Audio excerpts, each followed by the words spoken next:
హిమాలయ పరమ గురువులతో జీవనం. Living with the Himalaya masters. Swami Rama. ప్రపంచాన్ని చవిచూసి అప్పుడు పరిత్యజించు. నా చిన్నతనంలో ఖరీదైన దుస్తులు ధరించే యావగించుకునే అలవాటు నాకు ఉండేది. బజారుకు వెళ్ళి బట్టలు నేనే ఎంచుకుని దర్జా వద్దకు పోయి సమంగా సరిపోయేటట్టు కుట్టించుకునేవాడిని. ధరించే దుస్తులకు సరిపోయే టై, జేబు రుమాలను వాడేవాడిని. ఇది మా గురువుగారి అనుచరులను కలవ పెట్టేది.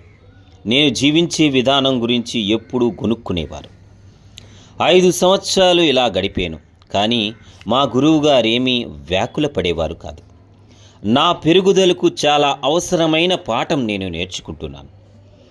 మా గురువుగారి ఎదురు పడినప్పుడు ఆయన నీ అభిరుచి ఏమీ బాగులేదోయ్ అని అంటూ ఉండేవారు. దొరికే బట్టలలో ఇది ఎంతో నాణ్యమైనది అని అభ్యంతరం చెప్పేవాడిని. ఒక రోజున ఈ దుస్తుల మీద మోజుపోయింది. మామూలు లాల్చీ పైజామా ధరించి ఆయన వద్దకు వెళ్ళాను. ఎంత బాగున్నా ఓయ్ అని ఆయన అన్నారు. ఆయన నన్ను ప్రాపంచిక వస్తువులను అనుభవించి వాటి విలువ తెలుసుకుని విశ్లేషించి అప్పుడు వాటిని త్యజించాలని కోరేవారు. సాధారణ జీవనం, ఉన్నతమైన ఆలోచనలు సౌందర్య నిర్ణయం చేయగల యోగ్యతను కూరుస్తాయి. ఈ సౌందర్యాన్ని నిర్ణయం చేయగలిగే యోగ్యత సంపాదించడానికి హుందాతనాన్ని, అందాన్ని మన జీవితంలో అంతర్భాగంగా చేసుకోవడానికి చాలా కాలం పడుతుంది. విలువైన దుస్తువులకు మన వికార స్వరూపాన్ని మరుగుపరిచే శక్తి లేదు. సోకైన దుస్తులకు మన అందంగా చేసే శక్తి లేదు. అంచేత బహిర్గతమైన విషయాల మీద ఆలోచనలు పెట్టకుండా మనం అంతర్గత సౌందర్యాన్ని పెంపొందించుకుని దానిని బయటికి తేవటం నేర్చుకోవాలి. ఈ అంతర్గత సౌందర్యం అందరూ చూసేటట్టు ప్రకాశిస్తుంది. ఐహిక సుఖాలను, భోగభాగ్యాలను త్యజించటం అనేది అగ్నిపదం. తమ ప్రాపంచిక కోరికలను భస్మం చేసుకునేవారే ఇటువంటి మార్గాన్ని అనుసరించాలి. క్షణికంగా చాలామంది విద్యార్థులు మానసిక ఉద్వేగంతో కలత చెంది ఆశాభంగం పొంది ప్రాపంచిక విషయాల నుండి విరమించాలని ఆలోచిస్తారు.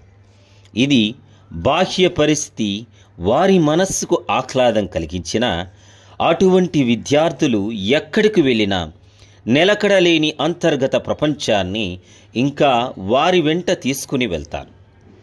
ఆశాభంగాలు, అత్యాశ, మోహము, ద్వేషం, ప్రేమ, కోపము, ఈర్ష్యలను ఆధ్యాత్మిక శిక్షణ లేకుండా పరిత్యజించలేరు.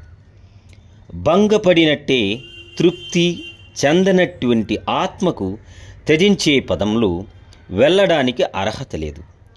గుహలలో కూర్చుని ప్రాపంచిక సుఖాల గురించి ఆలోచించటం దౌర్భాగ్యం.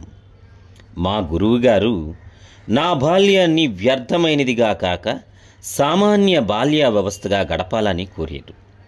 ఆ రోజుల్లో లభ్యమయ్యే కాలలో ఉత్తమైనవంటి కొంటూ ఆలయనలో వాటిని మార్చేసేవాడిని. హిందూ దేశంలో ఉన్న రాకుమారుల కన్నా మించిన జీవితం గడపగలిగేవాడిని.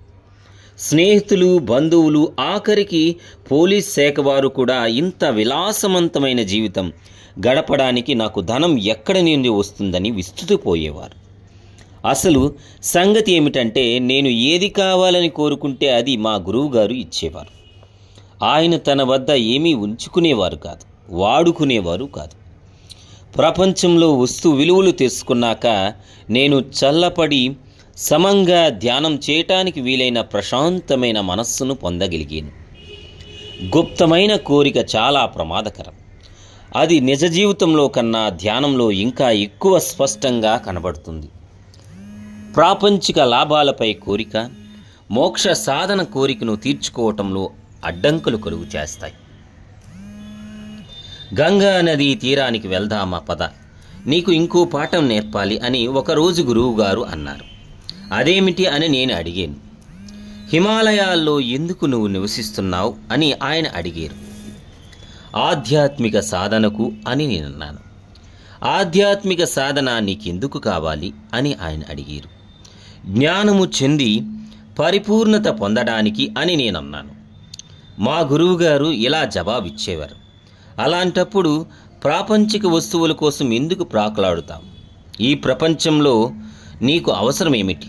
సర్వసంగ పరిత్యాగుడివై గుహల్లో నివసిస్తూ ఇంకా ప్రపంచం గురించి ఆలోచిస్తున్నావంటే నీకు తీర్చుకోవాలన్న కోరిక ఇంకా ఒకటి ఉండిపోయిందన్నమాట. స్వీయ శిక్షణతో తప్ప ఆ తలనొప్పి పోదు. స్వీయ సదవర్తన నియమావళి స్వయ శిక్షణకు దారితీస్తుంది. స్వీయ శిక్షణ ప్రత్యక్ష అనుభూతికి దారితీస్తుంది. ప్రత్యక్ష అనుభూతితో నీ జాగృతిని పెంపొందించుకుంటావు. విస్తరింపు జీవిత పరమార్థి. ప్రాపంచిక ఆకర్షణలు, సౌందర్యము, మనోవికారము చాలా శక్తివంతమైనవి అన్నమాట సత్యం.